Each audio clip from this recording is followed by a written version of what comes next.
Even after the Beeching era closures of the 1960s, British Rail was left with a number of long lines, particularly in Scotland and Wales, with long stretches of single track and really rather few trains.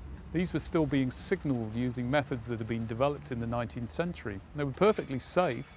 There was no risk of trains meeting head on, but they were expensive to operate because the authority to travel over the single line sections was provided by mechanical means. The driver had to have a token or a tablet in her or his hands before they were authorised to travel on to the next section of track.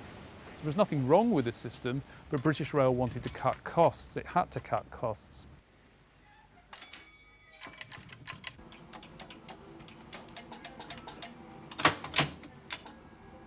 In the 1980s, it experimented with a new form of signalling called radio electronic token block, which did away with the need for a mechanical authority to travel over the single line, replaced it with an electronic token. In other words, a computer-generated token that authorised the driver to travel over the single line by putting a display in the cab of the locomotive. And the early experiments were carried out in Scotland, particularly on the line to KIDDY.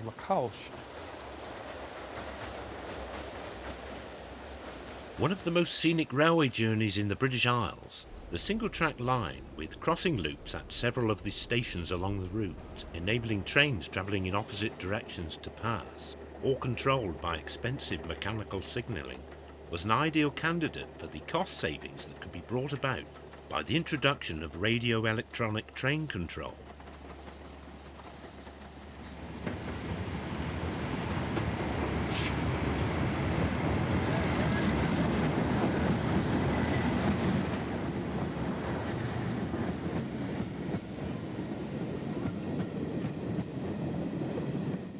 The old metal keys and tokens that had formerly been used in the traditional methods of signalling were replaced under RETB by a computerized system.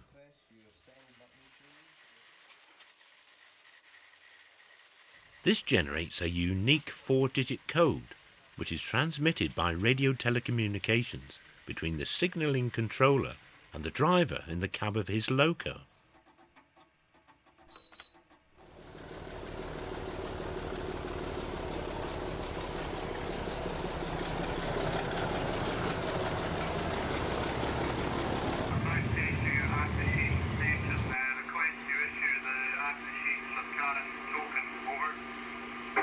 Dingwall to 5774, standby, over.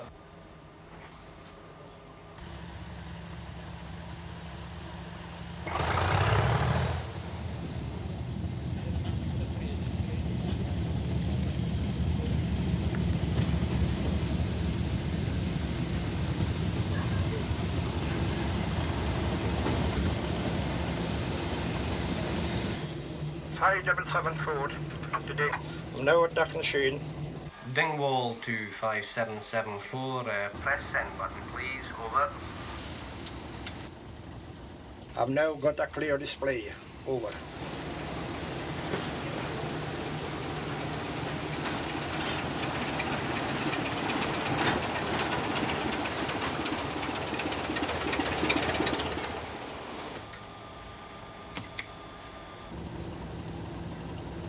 Can I now have the ACHNASHEEN stuff current token? Over.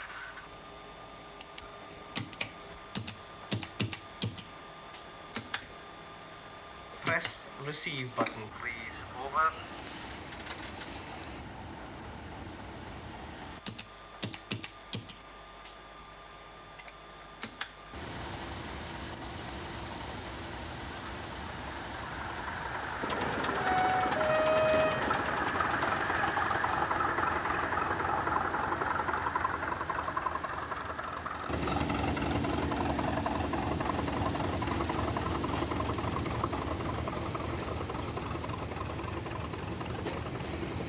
We are now clear of ACHNASHEEN loop board.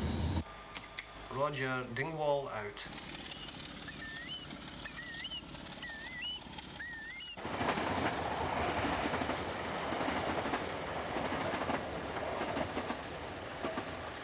In the mid-1980s, The system was introduced there very, very successfully, and it's now spread to other parts of the national network in Scotland and in Wales, and has actually played a large role in saving those lines from closure.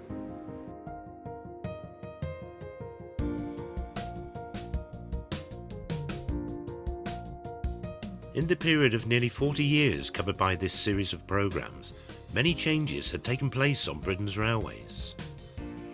The steam engine had been replaced by more modern forms of traction, the diesels and the electrics. Many of those first-generation locomotives had faded into history too, as advances in technology saw them consigned to the breaker's yard.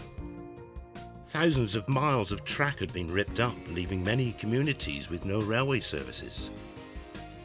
However, despite the continual underinvestment by the government and the ever-present threat of more closures and cutbacks, the railways carried on as the backbone of Britain's public transport network.